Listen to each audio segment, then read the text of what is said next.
Jersey Mike's. Be a sub above. Welcome again to the Southern California Prep Baseball Cup, whatever combination words you want to use, podcast. Tommy Les here. It is the Division II playoffs. It is down to the nitty-gritty now. Do or die, win or go home, all the cliches. Les, are you fired up? Or do you feel like you're win or go home right now with your picks? Dude, I'm ready to go home, man. I've just been to so many games of late, man. I think I'm kind of missing my couch and my toy room in the back there with my big TV. All right, so here it is, Division II. First game is Rio Mesa at Beckman. Yeah, Beckman rolled over Village Christian last week and should do the same here against Rio Mesa, quite honestly. The Patriots are deep, talented on both mound and offensively. The one advantage Rio Mesa has is they were in a tough, close game last week that they pulled out 2-1 over Redondo that could pay dividends here. The Patriots winning the coin flip was huge, though, as it's now Rio Mesa that has to hop on a bus for a long ride from Oxnard. I'm going to go with Beckman here as the number one overall seed to advance. Yeah, I'm going to go Beckman too. Rio Mesa, big win last week over Redondo, but I think maybe that bus you're talking about stops here at Beckman. Next, we have Calabasas at Quartz Hill. Nice one there, by the way. Thank you. Quartz Hill's been Quartz Hill's been one of the best offenses we've seen all season long. They're scoring runs in bunches and continued that in their 10-2 win over Troy last week. Calabasas beat a solid Damien team 5-2. This should be a tougher challenge while on the road. I expect Quartz Hill to win this one, but by a smaller margin than recent games. Yeah, I agree. Quartz Hill, Aiden Alger, one of their second-best pitchers, I would say. Pitched 2 innings game 1. He'll probably be fine to pitch in this one, but again, he's been used already in the playoffs, so we'll see what happens there. Next is Sierra Canyon at Tuckwitz. Sierra Canyon scuffled a bit against Kaiser from Riverside and reached a 3-1 win, but don't be fooled by that score. They're a really good team, as we've talked about in our podcast over the year. Meanwhile, Tuckwitz beat a very good Laguna Beach team on the road 3-1 and are rewarded with a home game. All things being equal in this one, Tommy, I'll go with the home team, so I'm going to take Tuckwitz here. I'll go the other way. I'll go Sierra Canyon. Their first-round game did scare me a little bit, but I think they'll have a good one here in round number 2. Next is Camarillo and Marietta Valley.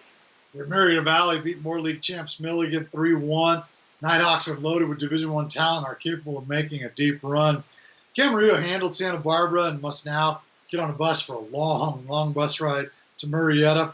Scorpions are an incredible 9-2 on the road this season and have outscored their last 3 opponents 23-2. However, Nighthawks are really good, 12-3 at home, have a modest 5-game win streak. This is another one of those games where I'm going to take the home team to win, so I'll take Marietta Valley.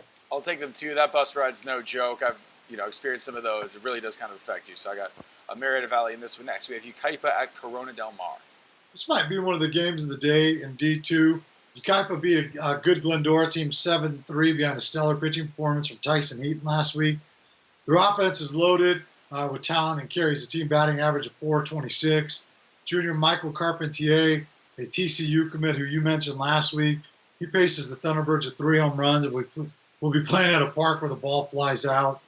Corona Del Mar absolutely hammered Woodcrest Christian 15-3 and will look to do the same here.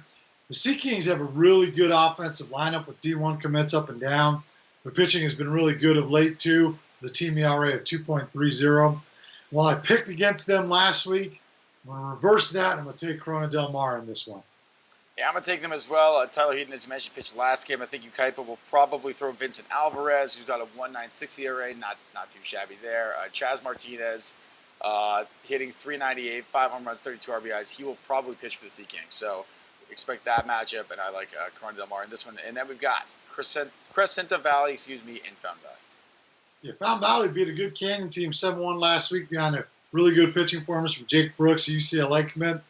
They should throw Nathan Wilson in this one. I would assume their offense has really come to life behind Sebastian Murillo, an Arizona committee we talked about a little bit last week. To get all he does seemingly is hit. Crescenta Valley, Tommy, hasn't lost a game in 2 months. You got to go back against Upland when they lost 3-2 to find a blemish on their record, which is really, really impressive.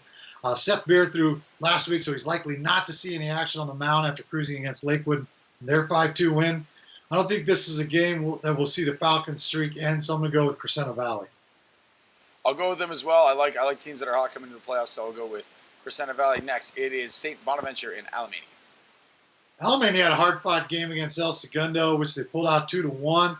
Senior Noah Cardenas, who we've highlighted UCLA commit, and his 444 batting average is the big bopper for the Warriors in the lineup. But that's susceptible a little bit to good pitching. Look for Junior Carlos Moreno and his 1.82 ERA to take the mound for Alemany. He's been really good when they needed him most, and that'll be the case this week.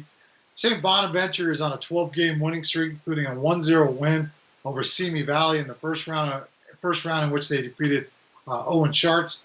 The Seraphs are 7-3 on the road of the season, and I think they're going to make that 8-3, and I'm going to take them to beat Alemany.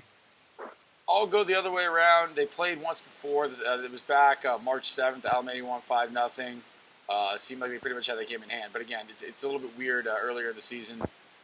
Can't really compare it to playoffs as far as pitching is concerned, but I'm going to go with Alemany just because of that. Final game, Tesoro and Ayala. Yeah, this is the other game of the day, in my opinion, in D2. You know, Ayala appears to be back to the form that had them in the top 25 early in the season before injuries really riddled them. Sophomore Ethan Rivera has been lights out on the mound for the Bulldogs, while the offense is as steady as it comes, getting a major contribution from freshman Cole Koniarski and his 456 batting average and 23 RBIs. Tesoro, meanwhile, is an upperclassman-driven team that is deep and talented, especially at the plate. Titans have won 7 of 8 and are showing no signs of slowing down. With the game being at Ayala, the place where the ball flies out, I'd expect there to be a lot of runs scored. It should come down to pitching depth, and I like the Bulldogs' depth a tick more in that category, so I'm going to go with Ayala. I'm going to go with Tesoro, reason being mutual opponents, Tesoro 4-2, Ayala 1-2. It's not the same as it would be if it's basketball, football, where that would matter way more, but those are stats that I'm going off of. That is Division 2. We've got 2 other podcasts for you, so if you're watching this one, you want to see Division 3, Division 1, they're out there, find them, they're on the internet. Les, anything you want to add before we get out of here? No, man, this is just the best time of the year, man. We've talked about this a little bit, Tommy. D2 this year has the potential to be really, really good, assuming some of these favorites or so-called favorites win these matchups early this week. We'll know a little bit more later in the week. All right, and we will see you guys later in the week with more picks.